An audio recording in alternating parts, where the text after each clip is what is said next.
పూరి జగన్నాథ్ కథల్లో రెండో భాగం. ముందు వీడియోలో మనం బ్రహ్మ శ్రీ మహావిష్ణువు చెప్పినట్లు పూరి క్షేత్రంకి వెళ్ళడం, అక్కడ రోహిణీ కొండంలో కాకి ఆ నీటిని తాగుతూ విష్ణు అవతారంలో మారిపోవడం, తర్వాత యమధర్మరాజు గారు వచ్చి శ్రీ మహావిష్ణువుని లక్ష్మీదేవిని ప్రార్థన చేయడం, ఇవన్నీ తెలుసుకుంది. ఆ తర్వాత లక్ష్మీదేవి శ్రీ మహావిష్ణువు ఆజ్ఞతో పూరి క్షేత్రం గొప్పదనం గురించి యముడు చెప్పడం మొదలుపెట్టారు. ఇక్కడ దాకా ముందు వీడియోలో జరిగింది. ఇప్పుడు ఇదన్నీ విన్న తర్వాత యముడికి కొన్ని ప్రశ్నలు వచ్చాయి అనమాట.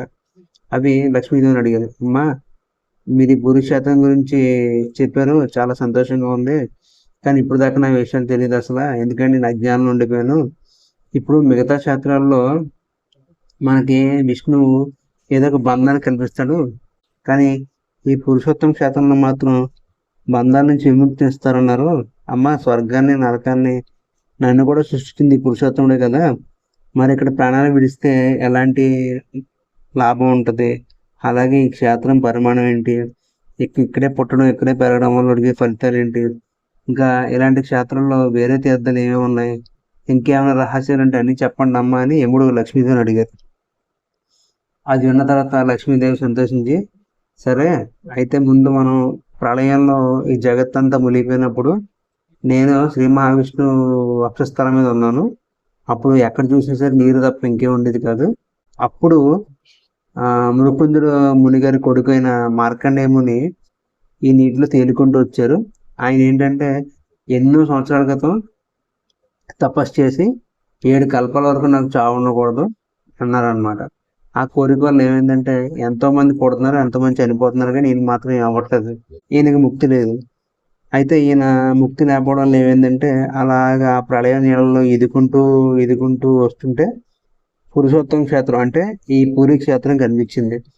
ఆ పూరి క్షేత్రం ఒక్కటే మునిగి లేదు, పైగా ఇక్కడున్న రావి చెట్టు కనిపించింది అనమాట. ఆ రావి చెట్టును చూడగా నేను ఆశ్చర్యపోయాడు. అదే సమయంలో ఎవరో చిన్నపిల్లాడు, మార్కండేయ ఇలా ఈ చెట్టుపైకి కూర్చో, బాధపడకు అనే పిలుపులు వినిపించాయి. అది వినగా నేను ఇంకా ఆశ్చర్యం వేసింది. ఇంత ప్రళయంలో ఇక్కడ చెట్టు ఉండడం, మళ్ళీ చెట్టు మీద ఏమో ఆ పిల్లోడు ఉండడం, పిల్లోడు ఏంటి ఇలా అడగడం, ఇవన్నీ ఆయనకు ఆశ్చర్యంగా అనిపించాయి అనమాట. అనిపించి ఏంటి అని చెప్పి ఇంకా ఆయనకు వచ్చిన బాధను కూడా మర్చిపోయి ఆ చెట్టున్న చోటుకి వెళ్ళారు. ఆ చెట్టున్న చోటుకి వెళ్తే అక్కడ కొంచెం భూమి, దానిపైన చెట్టు కనిపించాయి. ఆ చెట్టు కూడా ఎలా ఉందంటే చాలా లేత చెట్లు ఉంది తప్ప అసలు కనీసం మూడైపోయిన చెట్లకు కూడా లేదనమాట. దాని తోడు ఆ చెట్టుని దూరం నుంచి వస్తున్న ఎలా ఉందంటే పూరి క్షేత్రం ఒక పడవలాగా, దానిపైన చెట్టు ఒక స్తంభంలా కనిపించాయి. అయితే ఈ చెట్టు ఖచ్చితంగా విష్ణుమూర్తి అవతారం అయి ఉంటుంది అని చెప్పి అనుకుని ఆయన ఆ క్షేత్రానికి వెళ్ళేసరికి అక్కడ ఎంత విపరీతంగా గాలి వేసినా సరే కనీసం చెట్టు కొమ్మ కూడా కదలట్లేదు. దాంతో ఆయన చాలా ఆశ్చర్యం వేసి ఆ చెట్టు కింద నించున్నారు అనమాట. అదే సమయంలో అక్కడికి శ్రీ మహావిష్ణువు ప్రత్యక్షమయ్యారు. శంఖం, చక్రం, గద ఇవన్నీ ధరించి శ్రీ మహావిష్ణువు చూడగానే ఈయన ఆశ్చర్యపోయాడు అనమాట. ఇవన్నీ జరుగుతున్నప్పుడు మార్కండేయ ముని శ్రీ మహావిష్ణువుని ఎన్నో రకాలుగా ప్రార్థన చేసి, అయ్యా నాకేం అర్థం అవ్వట్లేదు, అసలు ఎంత దారుణంగా ఎలా ఉంటుంది, పైగా ఈ క్షేత్రం ఒకటే మునిగిపోకుండా ఉంది, అసలు దీని రహస్యం ఏంటో తెలుసుకోవాలనుకుంటున్నాను అంటే అప్పుడు శ్రీ మహావిష్ణువు ఏం చెప్తారంటే, మార్కండేయ ముని నువ్వు ఎంతో తపస్సు చేసావు, 7 కల్పాల దాకా మరణం వద్దనుకున్నావు, నువ్వు నిజాన్ని తెలుసుకోలేకపోయావు, నన్ను శరణ పొందుంటే ఈ పాటికి నీ జీవితంలో నువ్వు పరమార్థాన్ని తెలుసుకుందు, ఇప్పటికైనా ఏం పర్లేదు, నువ్వు చెట్టుపైకి ఎక్కి ఆ త్వరలో ఉండు అని చెప్పారు. సరే స్వామి మాటిని ఆయన చెట్టుపైకి ఎక్కి ఆ త్వరలోకి వెళ్తేలోకి ఆ పైన చిన్న పిల్లోడు పడుకుని ఉన్నాడు అనమాట. ఆ పిల్లోడు నోరు తెలిసి ఉంది. ఆ నోట్లోకి వెళ్ళి చూస్తే అన్ని రకాల ప్రపంచాలు, భూమి, బ్రహ్మదేవుడు, సముద్రాలు, అసలు బయట ఎలా ఉంటుందో అలాగే ఆ పిల్లోడు నోట్లో కనిపించాయి అనమాట.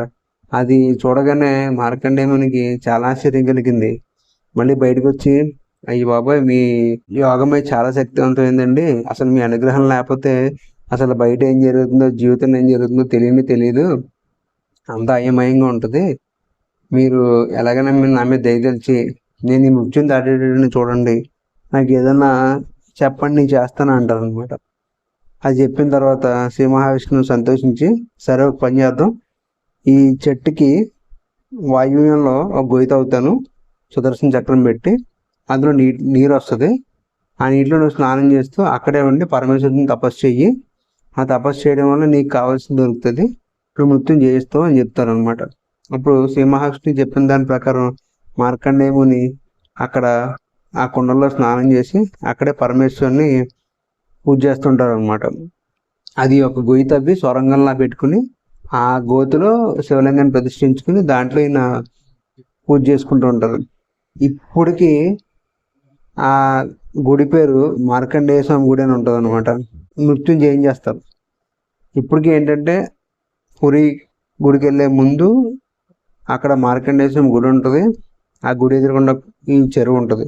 ఎవరైతే చెరువులో స్నానం చేసి ఆ మార్కండేయ స్వామి దర్శనం చేసుకుంటారో వాళ్ళ అశ్వమేధ యాగం చేసినంత పుణ్యం వస్తుందని చెప్పి జైమిని మహర్షి ఋషులతో చెప్తారు. అలాగే ఇప్పుడు లక్ష్మీదేవి కూడా ఏం చెప్తారంటే యముడికి ఇక్కడి నుంచి కొంచెం దూరంలో చాలా శివలింగాలు పూరి క్షేత్రం చుట్టూరు ఉంటాయి. వాళ్ళందరూ ఏంటంటే పరమేశ్వరుడు వచ్చి జగన్నాథుని ఉపాసన చేస్తుంటారు అనమాట. అలాగా ఉన్న ఎన్నో రకాల శివలింగాల్లో 64వ శివలింగం ఇక్కడ దగ్గరలో భువనేశ్వర ఊళ్ళో యమేశ్వర అనే పేరుతో ఉంది. యమేశ్వర అంటే మనుషులకి యముడి నుంచి వచ్చే బాధలను తొలగించే శివుడు అనమాట.